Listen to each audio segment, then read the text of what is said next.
Desde Vergara y para todo el mundo. Una radio con propósito. Una radio con visión. Una radio para todos. El Libertador, 1210 AM.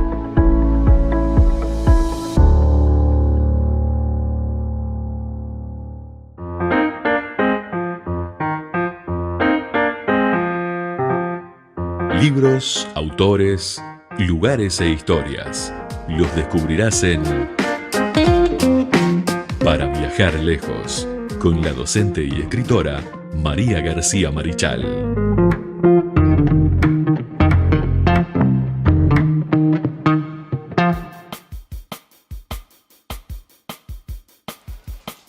Continuamos en punto de partida como todas las mañanas con las columnas especiales que tenemos a lo largo de la semana. Hoy martes, tiempo de columna de literatura para viajar lejos con María García Marichal. Le voy a dar la bienvenida. ¿Cómo estás, María? Muy bien, contentísima de volver a estar contigo y con la audiencia. Muy buenos días, audiencia. Bueno, el gusto de tenerte como siempre y bueno, aquellos que se comunican con nosotros a través de las redes sociales lo pueden seguir haciendo, Facebook, Twitter, Instagram, YouTube. También aquellos que nos quieran mandar un mensaje al 091 99 12 10 pueden hacerlo, 091 99 12 10, tanto por Telegram como por WhatsApp. ¿Tenés un libro que presentar? ¿Tenés algún autor que te gustaría que tratemos? Mandaros un mensajito y lo vamos a estar tratando. Yo enseguida se lo voy a dar a María. María se va a encargar Me encanta. de investigar, ¿no? Me encanta, por supuesto. Todo lo que sea investigación me encanta. Y bueno, y si tenés algún libro y querés presentarlo, sos un autor tanto de acá de Uruguay o de Argentina, puede ser de Colombia, de habla hispana. En inglés ya se nos complica un poco, Sí. pero lo podemos buscar igual. También se puede. Pero bueno, pueden hacerlo porque tenemos la tecnología, también podemos contactarnos por vía Zoom o Skype, o la plataforma que sea, y podemos hacerlo. Así que no duden, no duden, manden su material nomás que aquí lo vamos a estar difundiendo en Para Viajar Lejos. Es así, ¿verdad, María? Por supuesto que sí. Felices de recibir las propuestas de nuestros oyentes. Encantadísimos. Bueno, a ver, ¿por dónde vamos a ir hoy? Ya tenemos el título ahí arriba, sí, pero nos vamos a ir muy atrás en el tiempo, Bien. en el espacio. Muy atrás nos vamos a ir a la época de los emperadores romanos.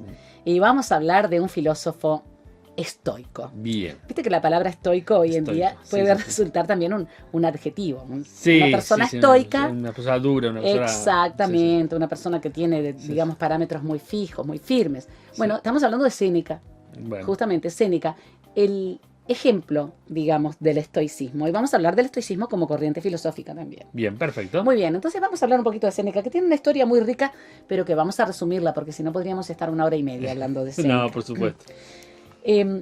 Lucius Annaeus Séneca, Séneca el joven, Ujú. porque era la forma de diferenciarlo de su padre, Séneca el viejo, nació en Córdoba, España, por lo tanto es de origen ibérico, en la época del Imperio Romano, por supuesto, ¿no? Nació en el año 4 antes de nuestra era, es decir, en el año 4 antes de Cristo, y habría fallecido en el año 65 en Roma. O sea, nació en Córdoba, España, murió en Roma, Italia, cuando Roma era la capital del Imperio Romano, por supuesto. Fue filósofo, político, destacadísimo orador y escritor, incluso dramaturgo. Su padre justamente se llamaba Marco Anneo o Marcus Annaeus Séneca o Séneca el Viejo, también un destacado orador.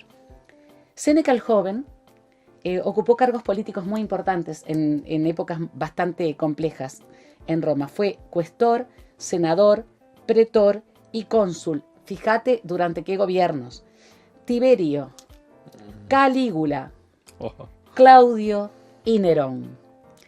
Le tocó 4. bailar con las más feas. Estamos hablando de que fue un personaje político muy importante y muy influyente, principalmente en lo que tenía que ver con la oratoria y con la forma de pensar y de vivir en épocas difíciles. Porque, por ejemplo, no tengamos tan en cuenta el reinado de Tiberio, que fue un reinado menos tumultuoso, pero estamos hablando de Calígula, uno de los más nefastos de los emperadores romanos, y estamos hablando de Nerón, quien no se sabe a ciencia cierta si sí o si no, pero que habría incendiado la capital de su imperio. Sí. Entonces, fue un Un hombre que además tuvo una muerte trágica justamente debido a todas las, digamos, las telarañas políticas que se tejían alrededor de él. Estamos hablando de una época muy, muy difícil. De Nerón incluso fue tutor y consejero. ¿Ya? Bueno, y fue Nerón el que lo llevó a la muerte. Fue un senador muy admirado, Séneca, muy influyente, muy respetado, un orador consumado del que aprendían los jóvenes oradores, los jóvenes políticos romanos. Cuando Nerón era muy joven, Séneca gobernó de facto con Sexto Afranio Burro, que era justamente quien representaba a Nerón mientras él era muy, muy niño y jovencito. Esto, por supuesto, le granjeó muchísimos enemigos, porque estaba gobernando de facto y porque además había, por supuesto, luchas por el poder. Estamos hablando de intrigas palaciegas sumamente duras en esta época, ¿no? Como hubo siempre en los imperios. Fue acusado, no se sabe si en forma cierta o falsa, de conspirar contra Nerón, y Nerón lo obligó a suicidarse en el año 65 de la era. O sea, fue su tutor, fue su consejero, fue su principal senador. No andaba con chiquita Nerón, ¿eh? Por supuesto, con Nerón no te podías meter mucho. Por eso digo, le tocó realmente una época muy conflictiva a Séneca. Y eso no impidió en absoluto que brillara como filósofo, como político y como escritor. A pesar de lo poco, estamos hablando que murió con 69 años, ¿no? En la época era una edad bastante avanzada, pero estaba en plena, en su plenitud a nivel de lo que era el intelecto. Como escritor, Séneca fue uno de los máximos representantes del estoicismo, lo que te decía yo recién, Carlos, pero además abarca obras de teatro, tratados de filosofía natural, conciliaciones, que eran, digamos, pactos de acuerdos, digamos, ¿no? Entre conflictos, cartas y diálogos filosóficos. Lo que destacó a Séneca como escritor es que usó un estilo libre de tecnicismos, es decir, era una escritura totalmente natural, con un uso del idioma latín muy fluido y muy claro, que podía entenderlo el emperador, pero podía entenderlo el pueblo también. Claro. Y eso lo hizo sumamente querido y muy respetado. La influencia que tuvo fue enorme en Lactancio, Agustín de Hipona, San Agustín para la Iglesia Católica, uno de los más grandes filósofos de la época antigua y un filósofo muy tenido en cuenta en el cristianismo posterior, tuvo en Séneca uno de los pilares de su inspiración, uno de los pilares de su trabajo. Agustín fue un gran escritor. Sí. Entonces, San Jerónimo, otro de los grandes doctores de la Iglesia, que también fue muy influenciado por Séneca. Durante el Renacimiento, y aquí viene el título de nuestro programa, fue admirado por los filósofos renacentistas, venerado. Fíjate lo que decían, era un oráculo de edificación moral, incluso cristiana, un maestro de estilo literario y un modelo para las artes dramáticas. Claro, el Renacimiento fue aquel movimiento artístico, literario, cultural y hasta filosófico que trajo, digamos, al mal llamado oscurantismo de la Edad Media, todo lo que era clásico grecolatino. Y lo hizo resurgir de una manera espectacular. Y digo que llamamos muchas veces mal oscurantismo la Edad Media porque hubo oscurantismo en algunos aspectos, pero en otros no. Sí, no, por supuesto. La Edad Media fue muy fermental, sobre todo en la parte de los árabes y la influencia que tuvieron a nivel cultural. Pero en el Renacimiento, Séneca fue el pilar de los filósofos, y el estoicismo principalmente para los cristianos, para la Iglesia y posteriormente para las reformas de Lutero y Calvino, Séneca fue un pilar fundamental. Hay muchos libros que hablan acerca de este autor. Séneca no escribió una obra sistemática de filosofía, es decir, no escribió tratados de filosofía como pudo haber hecho Aristóteles, por ejemplo. No, Séneca lo que hizo fue recopilar en sus cartas, obras de teatro, tragedias, principalmente las tragedias, ¿verdad? Los diálogos morales, los epigramas, el pensamiento del estoicismo. Entonces, es un autor que se puede leer con mucha, digamos, con mucho afecto, con mucho gusto, porque no estamos hablando de un tratado de filosofía, sino que estamos hablando de las obras de un autor que fue filósofo y que llevaba en su vida la filosofía y que está en toda su obra la idea filosófica de Séneca. ¿Me entienden? Sí, sí, por supuesto. ¿Me entiende, niño Carlos? Joven Carlos. Bueno, las obras de Séneca. Cartas a Lucilio. Las obras que nos quedan de Séneca se pueden dividir en 4 apartados. Los diálogos morales, las cartas a Lucilio son las más, digamos, las más conocidas, las tragedias y los epigramas. Allí podemos destilar la obra de Séneca de una manera muy interesante. Los diálogos son 11 obras morales conservadas en un manuscrito en la biblioteca ambrosiana. De ahí la importancia, ¿no?, que tuvo para la Iglesia. Si se exceptúa el conocido con el nombre Sobre la ira, casi todos son relativamente cortos. El diálogo Sobre la ira está dedicado a su hermano novato, que le pidió justamente que le hiciera un escrito para ver si podía controlar su ira. Vos decime si no es maravilloso. Que le pida a su hermano, escúchame, le debe haber dicho así, che, escúchame, ¿no podrías hacerme vos un diálogo, algo que con lo que pueda controlar mi ira? Porque mira que mi ira es bastante brava y tengo mucho mal genio. Debe haberle dicho algo así. Entonces, este hombre maravilloso. Haceme algo, te mato. Exactamente, si no haces algo que te voy a matar, ¿entendiste? A ver, Lucius Aneus, escribime algo. Bueno, entonces escribió una larga carta, un largo diálogo conocido como Sobre la ira para su hermano novato. En el exilio escribió el Tratado sobre la Providencia, dedicado a Lucilio hijo. O sea, había escrito cartas para Lucilio y al hijo de Lucilio le escribió Sobre la Providencia. Es de su exilio también, porque estuvo exiliado muchas veces, debido a que, claro, imagínate, cada emperador que había y no estaba de acuerdo con Séneca, lo mandaban al exilio, ¿no? Era muy típico. Y menos mal que lo mandaban al exilio. Nerón lo hizo suicidarse. De la constancia del sabio, me encanta ese título. Leí algunos de estos textos. De la constancia del sabio, como que la sabiduría tiene como una parte fundamental el ser constante en el aprendizaje, el ser constante en la lectura y el ser constante en la reflexión. En esto Séneca es un maestro. Después, vuelto a las tareas de gobierno, redactó Sobre la brevedad de la vida, que es precioso y yo lo recomiendo. Sobre la brevedad de la vida. Habla de la importancia de valorar la vida porque la vida es breve y cómo esa vida breve puede ser muy aprovechada. Y él habla mucho de la felicidad, habla mucho de la alegría. Es un filósofo que buscó la alegría para sí mismo y para los otros. A su hermano Galión, que recibe su nombre del padre adoptivo, quien lo adoptó, Julio Galión, le dedicó el diálogo de la vida bienaventurada, que después es tomado por el cristianismo para trabajar las bienaventuranzas, como un aspecto filosófico, ¿no? Más allá del extracto estupendo, para mí de lo más grande del Nuevo Testamento, de Jesús de Nazaret, se trabajó las bienaventuranzas también relacionando con la filosofía estoica de Séneca.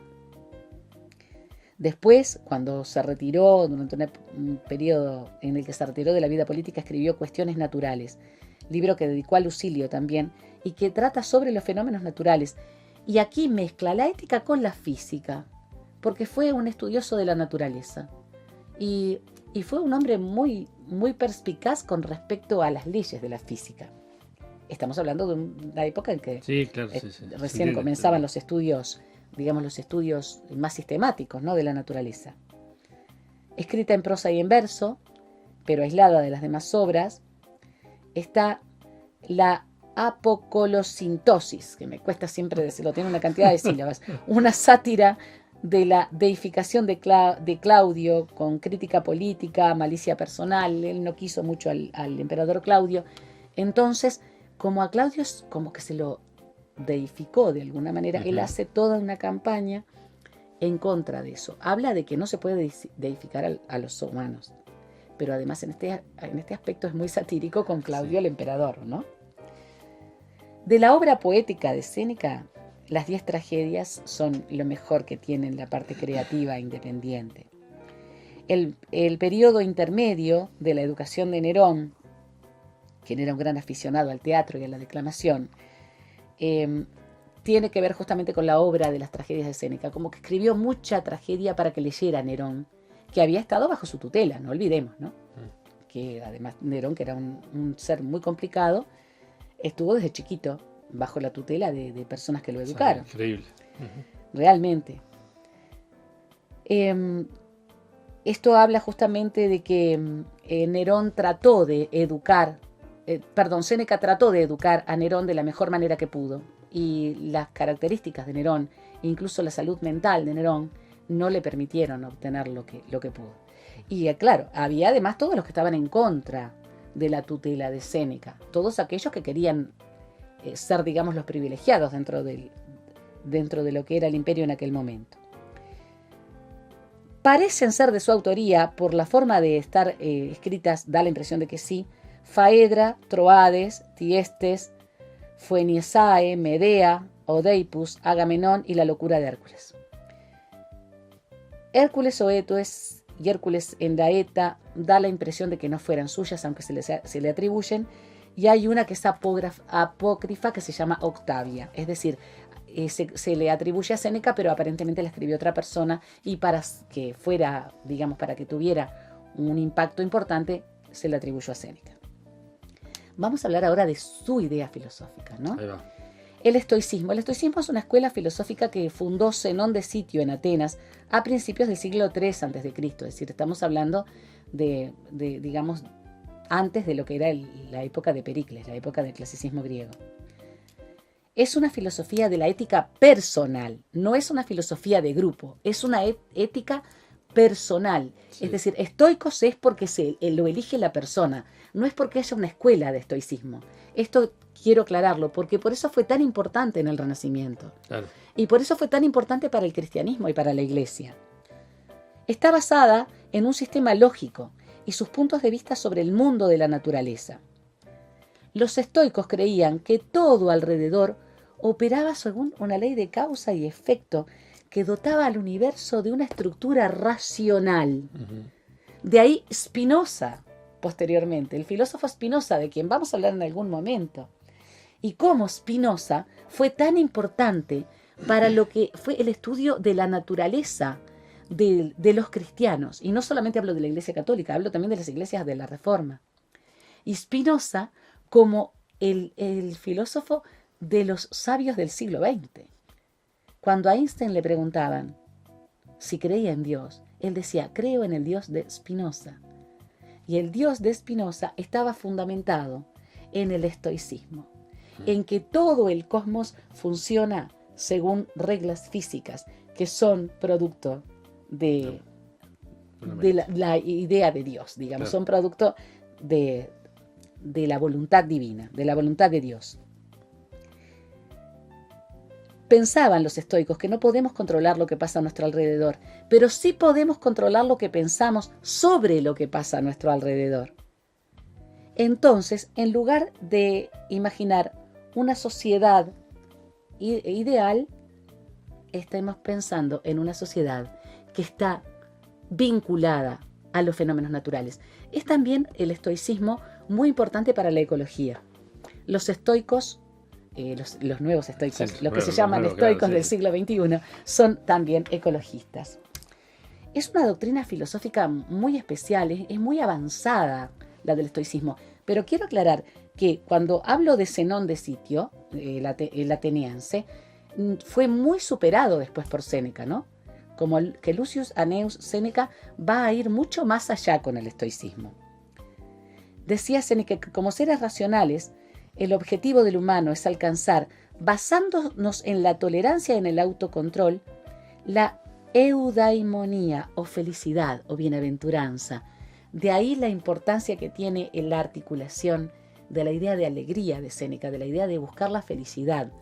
Pero no buscar la felicidad en el deleite, decía Séneca, sino buscar la felicidad en el maravillarnos de la naturaleza, en buscar el autocontrol. Él decía, en la virtud. Bien. Hablaba de la virtud. Sí. Los estoicos son especialmente conocidos por hablar de la virtud como el único bien para los seres humanos, y que las cosas como la salud, la riqueza, el placer, no son buenas o malas en sí mismas. Por eso habla de adiaforía. Tienen valor mientras la virtud actúe en ellas.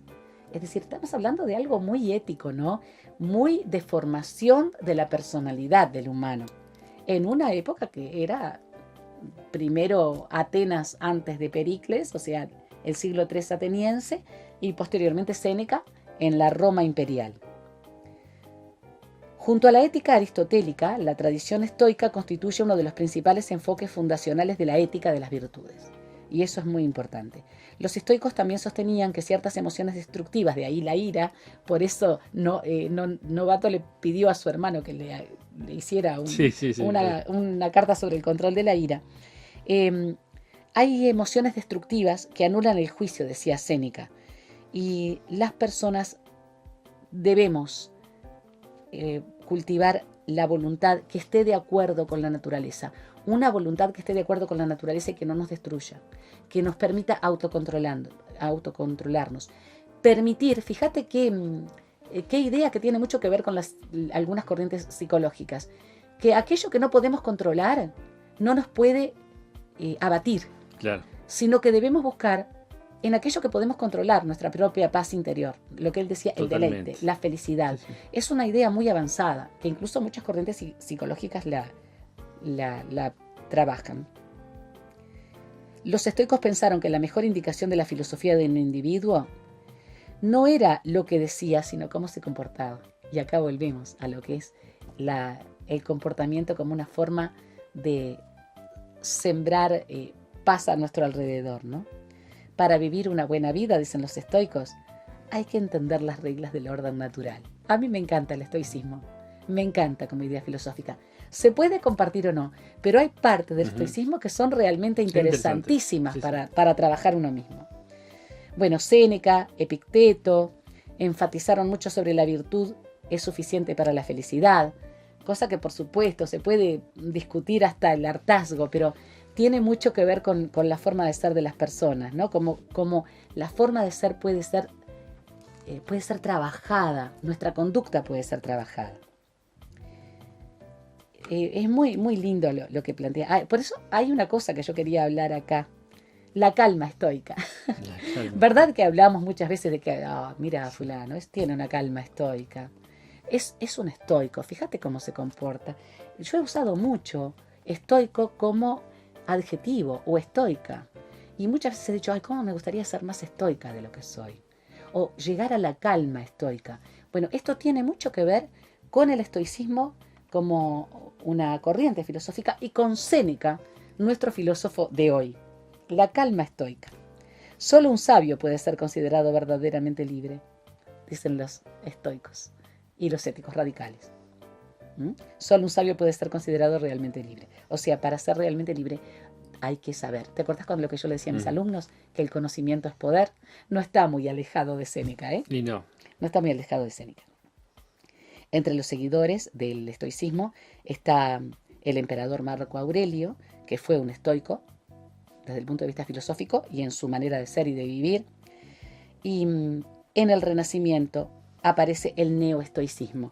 Yo quiero aclarar que hay una corriente en el siglo XXI que se llama estoicismo del siglo XXI, que es una corriente filosófica que se basa justamente en el autocontrol y en el conocimiento y en el desarrollo de la sabiduría, en la lectura, en la calma, en el control de las pasiones, que a veces es difícil, sobre todo cuando uno va al estadio, no es fácil controlar las pasiones, pero que es una corriente muy válida y que incluso es tomada por algunas corrientes psicológicas para, para trabajar los comportamientos personales.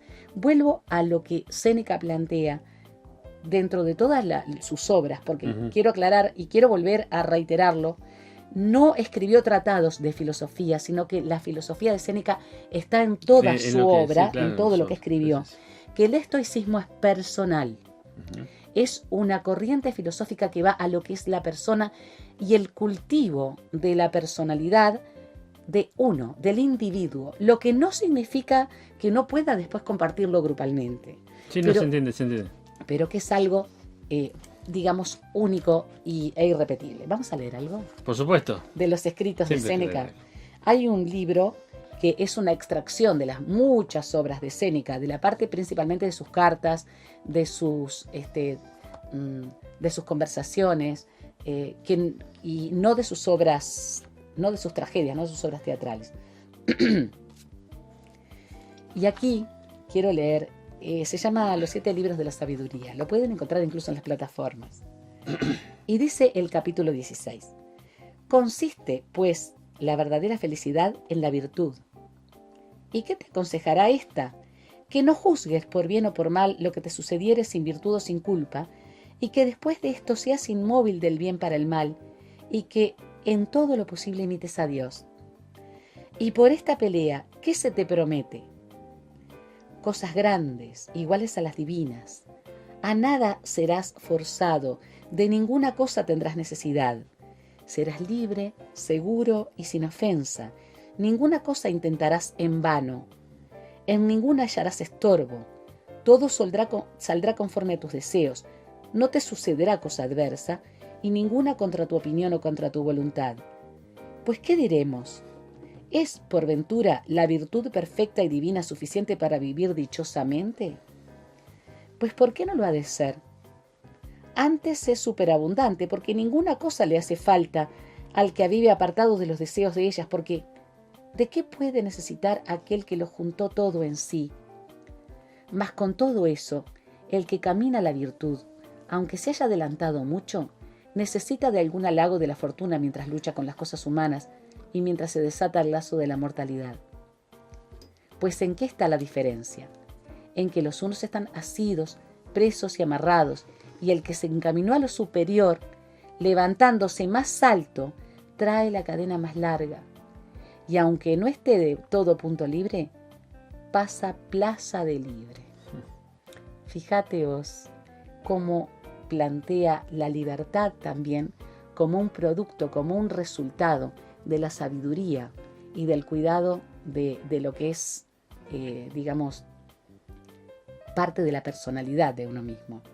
Y un fragmentito pequeño del capítulo 17.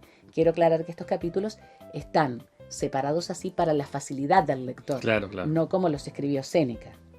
Así que si alguno de estos que agavillados ladran a la filosofía me dijeren lo que suelen, ¿por qué hablas con mayor fortaleza de la que vives? ¿Por qué humillas tus palabras al superior? ¿Por qué juzgas por instrumento necesario el dinero? ¿Por qué te alteras con el daño? ¿Por qué lloras con las nuevas de la muerte de tu mujer o de tu amigo? ¿Por qué cuidas tanto de tu fama? Y así continúa con muchas preguntas. Séneca: yo ayudaré y esforzaré después estos baldones que me das, y me haré otros muchos cargos, más de los que tú me pones.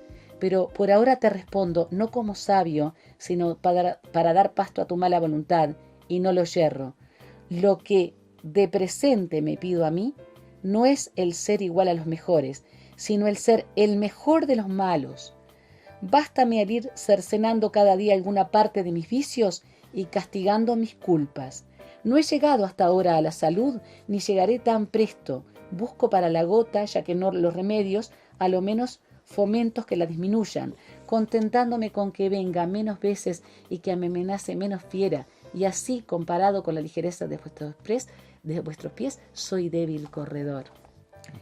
La salud, la gota era el mal de la circulación, sí, ¿verdad? La salud como algo que, bueno, nos podemos tener o no tener, pero me baste con aceptar lo que tengo y ser lo mejor que pueda ser para poder sentirme libre. Yo invito a que lean los 7 libros de la sabiduría que están en las plataformas, que es una selección de los textos de Lucius Anneus Séneca, el estoico que fue obligado por su pupilo Nerón a suicidarse y que fue en el Renacimiento el más admirado y venerado de los filósofos. Bueno, muy bien. Entonces así pasó Séneca aquí por viajar lejos. Nos reencontramos entonces en la próxima semana, ¿te Por parece? supuesto, tal vez con un invitado, ¿qué te parece? Sí, seguramente tengamos un invitado. escritor invitado, casi que seguramente. Que lo conoce mucho en radio acá en Montevideo. Por supuesto que sí. Sí, Bueno, Carlos, hasta el próximo programa, hasta el próximo encuentro, audiencia.